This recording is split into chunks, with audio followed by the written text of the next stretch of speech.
It would be much better not to go on about that now.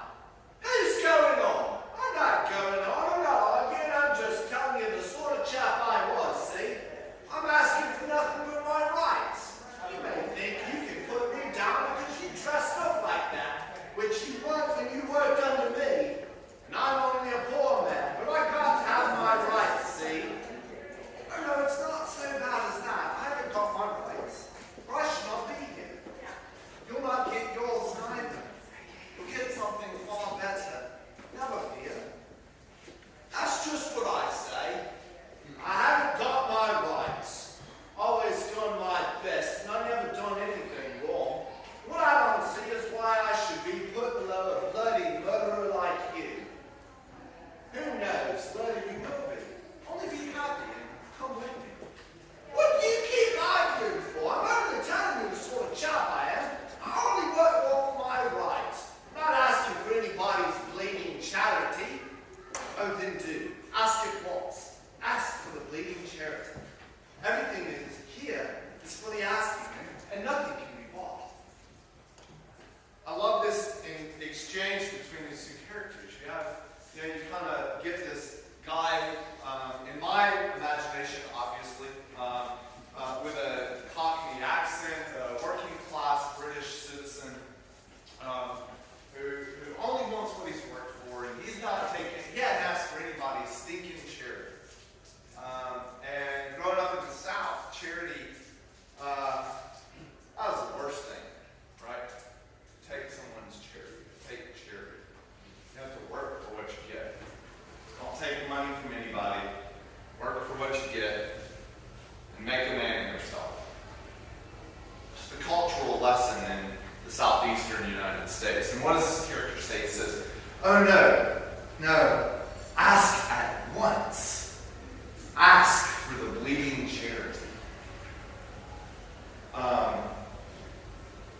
I love that Lewis capitalizes bleeding charity.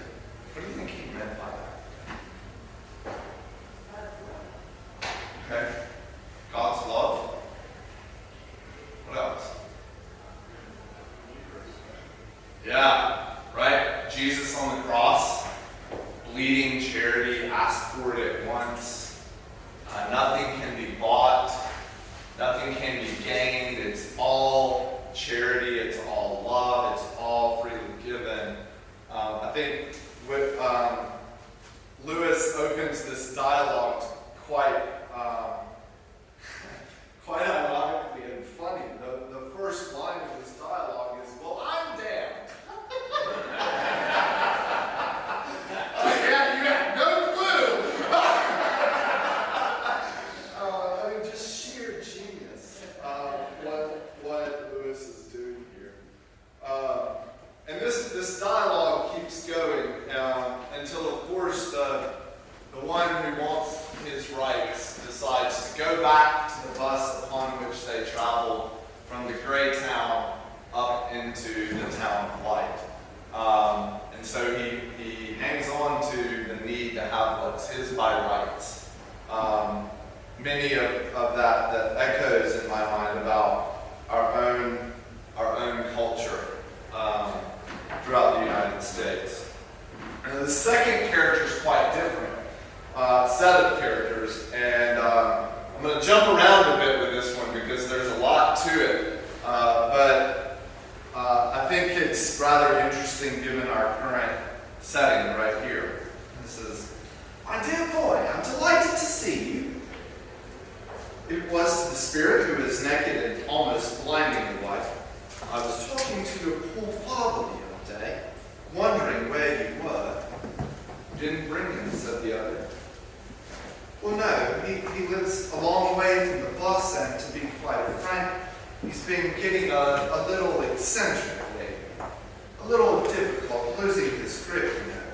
If you remember, he used to go to sleep when you and I got talking seriously. Ah, Dick, I shall never forget some of our talks. I expect you've changed your views a bit since then. You became rather narrow-minded towards the end of your life, but no doubt you brought him out. How do you mean? Well, it's obvious by now, isn't it, that you weren't quite right. Why, my dear boy, you're coming to believe in a literal heaven and hell. But wasn't I right? Oh, in a spiritual sense, to be sure. I'll still believe in that way. I'm still, my dear boy, looking for the kingdom, but nothing superstitious or mythological. Excuse me, where do you imagine you've been? I see you mean that great town with its continual hope of morning. We must all live by hope, must we not? With its field or indefinite progress is, in a sense, heaven if we only have eyes to see it. That is a beautiful idea. I didn't mean that at all. It's possible you don't know where you've been. Now that you mention it, I don't think we ever do give it a name. How do you call it? We call it hell. I just love that. And then this ghost character goes on. There's no need to be profane, my dear boy. I may not be very orthodox in your sense of that word, but I do feel that these matters ought to be discussed simply and seriously and reverently, to which the Spirit replies, discuss hell reverently. I mean what I said. You have been in hell. Though, if you don't go back, you may call it purgatory. The ghost continues. This is worse than I expected. Do you really think people are punished for their honest opinions, even assuming for the sake of argument that those opinions were mistaken? The Spirit replies, do you really think there are no sins of the intellect? The ghost continues on in response to that question. Mine certainly were honest opinions. They were not only honest, but heroic. I asserted them fearlessly. When the doctrine of the resurrection ceased to commend itself to the critical faculties which God had given me, I openly rejected it. I preached my famous sermon. I defied the whole chapter. I took every risk. The white spirit responds, what risk? What was at all likely to come of it except what actually came? Popularity, sales for your books, invitations, and finally a bishopric.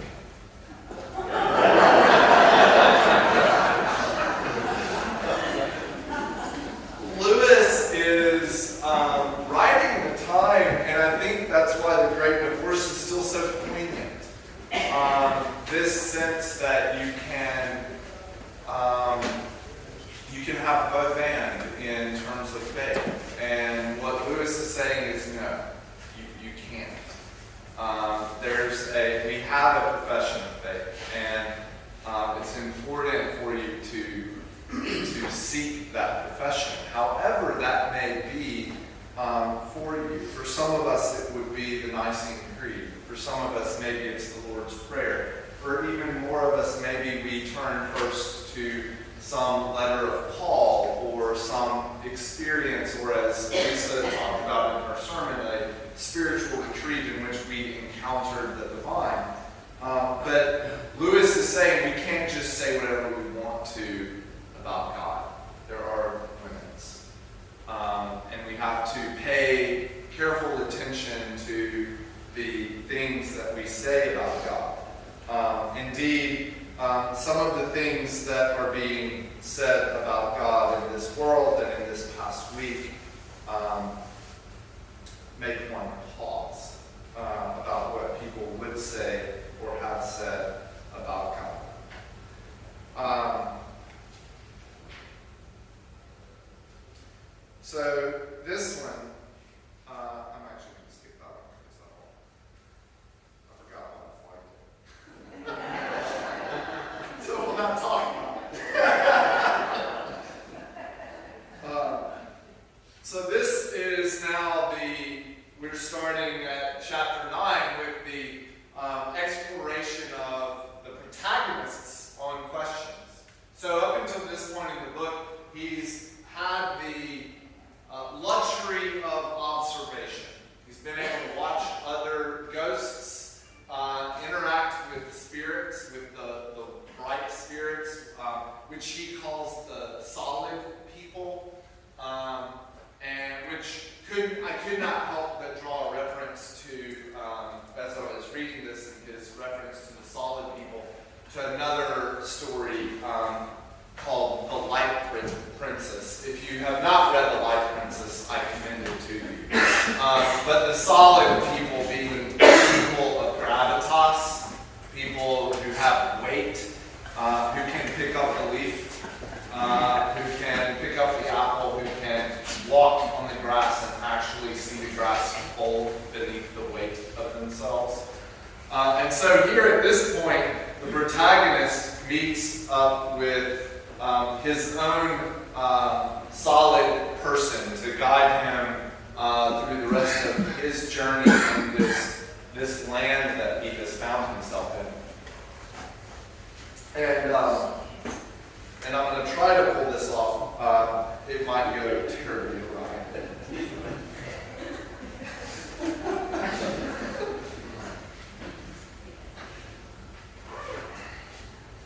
He had started to talk of something more profitable. Sir, I said, I'd almost forgotten it, and I have no anxiety about the answer now, though I still have a curiosity. It's about these ghosts. Do any of them stay? Can they stay? Is any real choice offered to them? How do they come to be here? Did you never hear of Refugium? A man with your advantages might have had relevant and prodigious, not to mention Jeremy Taylor. Moving on. But if they come here, can they really stay? Aye, you'll have heard of the Emperor Trajan did, but I don't understand. Is judgment not final? Is there really a way out of hell into heaven? It depends on how you use the words. If they leave that great town behind, it will not have been hell. To any that leaves it, it is purgatory, and perhaps ye had better not call this country heaven. Not deep heaven, ye understand. Here he smiled at me. You can call it the valley of the shadow of life.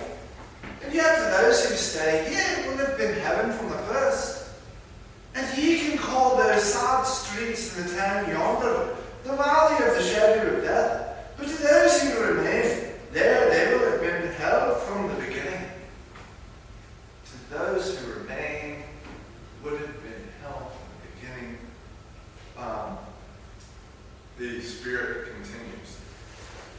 But you can't get some likeness of it if you say that both good and evil, when they are full grown, become retrospective. Not only this valley, but all the earthly past will have been heaven to those who are saved.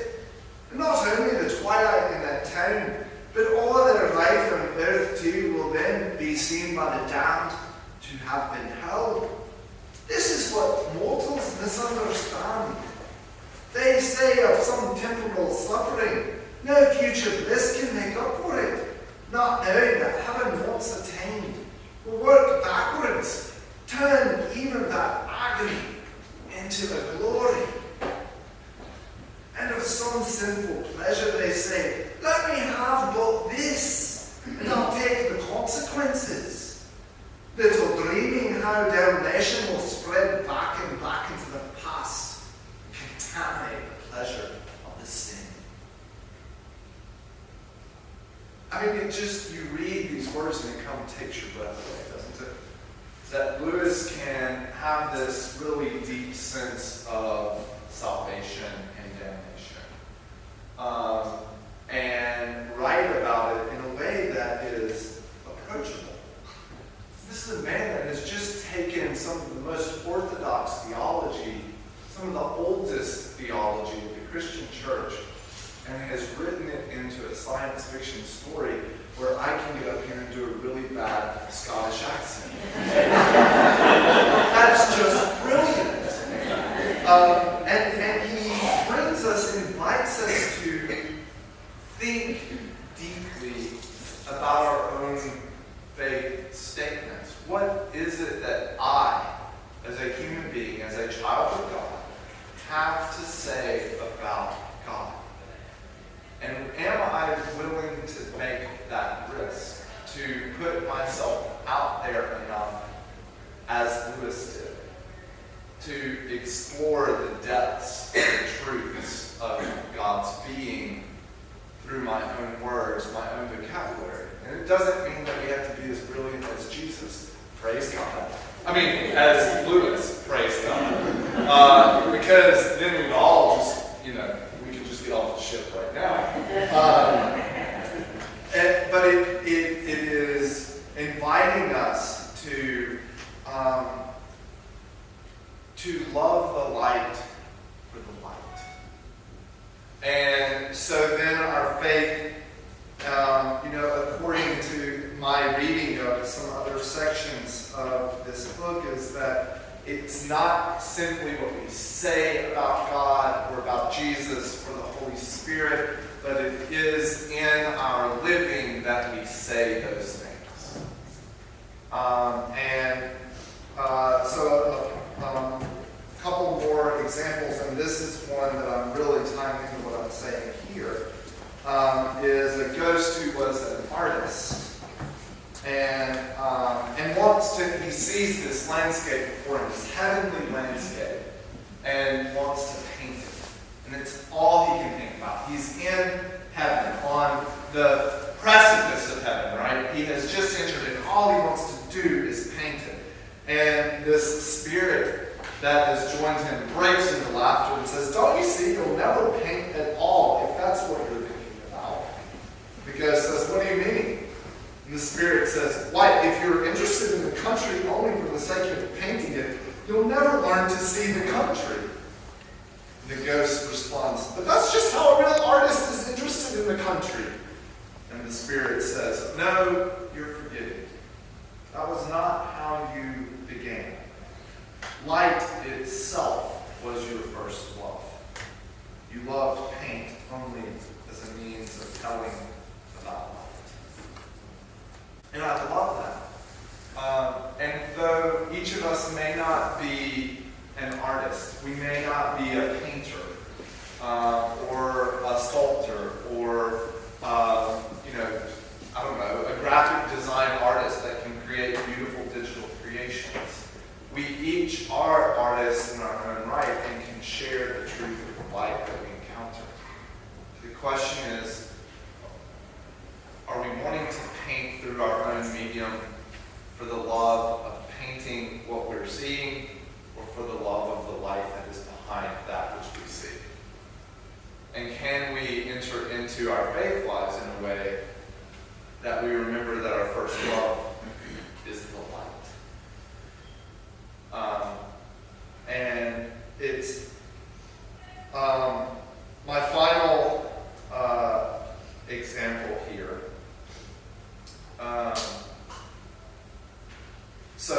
Here, before we get there, this one in the very final chapters of the book, the protagonist asks, "Sir, does it mean that everything that is in us can go on to the mountains?" So if you haven't read the book, in the beginning, the heavenly country in the far distance are mountains, and the true sunrise is approaching. You can tell that there's this vast light that's coming, that it has not yet quite arrived. And in Lewis's, which is a brilliant way of kind of painting the eschatological realities, the already not yet truth of Christ's resurrection, of the already not yet of the final judgment, that final judgment has happened but has not yet happened all at the same time. And so he's asking, is it true that everything can go to the mountain? And his guide, the Scottish writer, says, "Nothing, not even the best and noblest, can go on as it is now. Nothing, not even what is lowest and most bestial, will not be raised again if it submits to death. It is sown a natural body, it is raised a spiritual body. Flesh and blood cannot come to the mountains, not because they are too rank, but because they are too weak." And And so he is giving this after an example of seeing a spirit, ghost die, being killed by one of the spirits, and risen as a stallion to go galloping off towards the mountains, which prompts the question. And so his response is, all who want to attain the mountain must die. And there's a lot packed into that one little paragraph. Whether we're talking about we all must be crucified as Christ was crucified, or there is some other meaning there for you. Just the way that Lewis has taken this theology of the church and woven it into compact little paragraphs in this little book. My final example for you, if I can put my hands on it, which I may not be able to.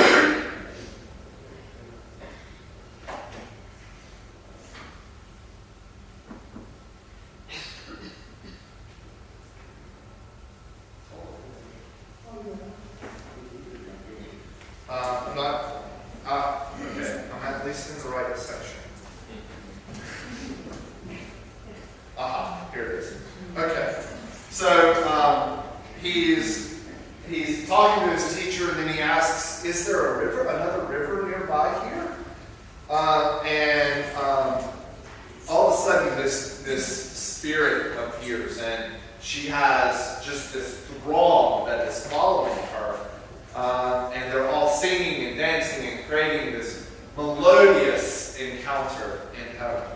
And the protagonist says, "Is it?" In the Scottish spirit says, "Not at all. It's someone you'll never have heard of. Her name on earth was Sarah Smith, and she lived at Boulder Stream." To which the protagonist responds, "She seems to be, well, a person of particular importance. Aye, she's one of the great ones. You've heard that fame in this country and fame on earth are quite different things. And who are these gigantic people? Look! They're like emeralds, who are dancing and throwing flowers before her.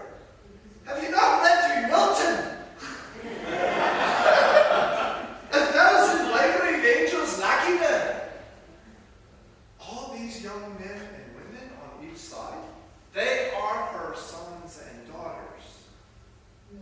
She must have had a very large family." To which the ghost, or the spirit, ultimately explains, "Her motherhood was of a different kind. Those on whom it fell went back to their natural parents, loving them more. Few men looked on her without becoming in a certain fashion her lovers. But it was the kind of love that made them not less true, but truer to their own lives." And his presentation of love, of this love that exudes out of this woman, who in English society was, according to Lewis's description, someone you had never heard of. And how those persons, the persons that simply follow along, sharing the love of Christ through their own lives, with no real desire for notoriety for what they are doing, those are the great ones in heaven. If you have not read The Great Divorce, I commend it to you. I commend it to you for a couple of readings. It took me 2 or 3 to pick up on all the really great bits in here. It's funny. It will make you laugh. It will make you cry. And it will make you want to fall in love with Jesus all over again. Thank you.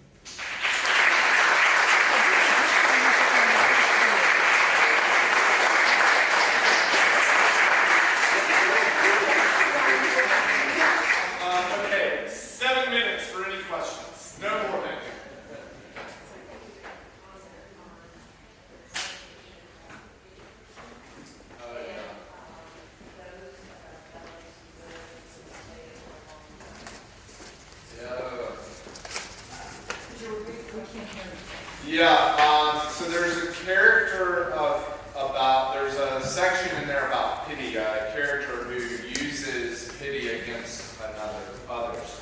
And so she's asking for comment on that particular character. Is that right?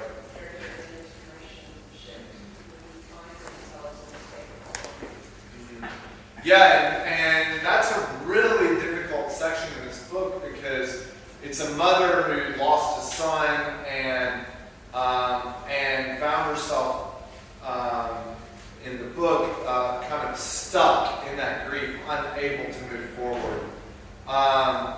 And in the description of the book, the grief then became her weapon, right? She used it to hold it over her husband and wife according to the Spirit, right? The Spirit says, you didn't let them live either. You kept them prisoner through your pity. I found that challenging.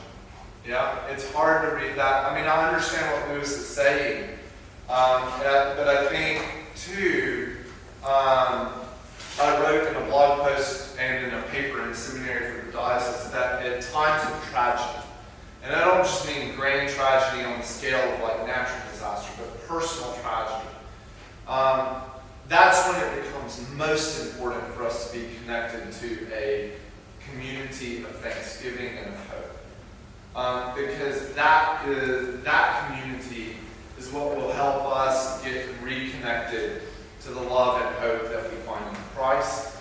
And though we won't ever forget and won't ever stop missing or loving or grieving the loss of a loved one, especially that of a child, we can hold that love and grief in a way that is different than what's written in the book. Does that help? Uh-oh.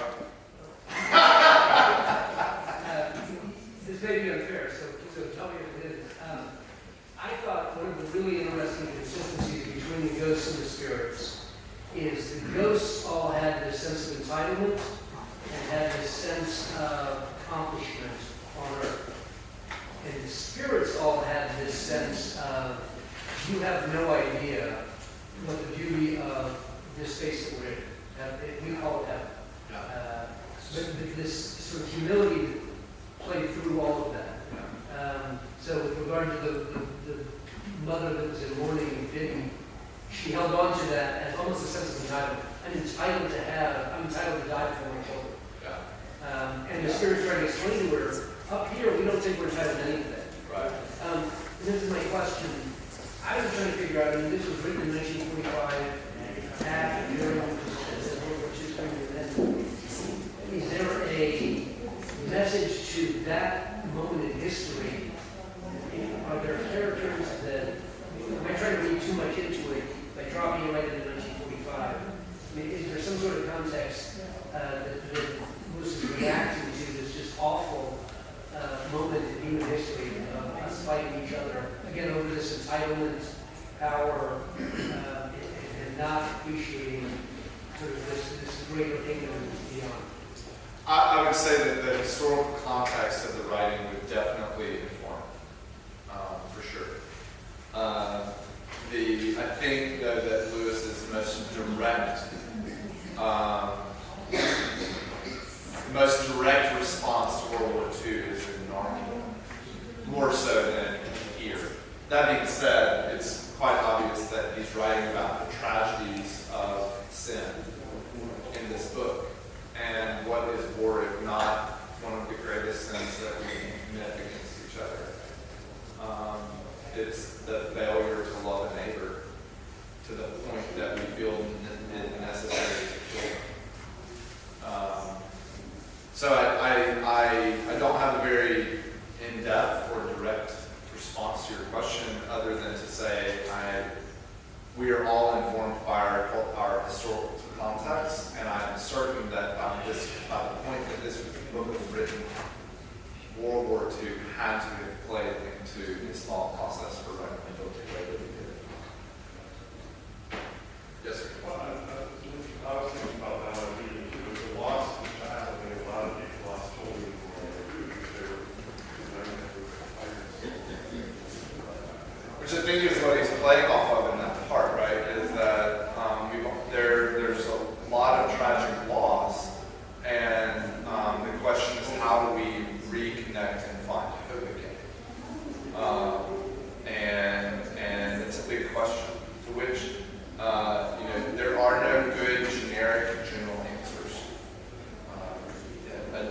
one tragedy is not the same as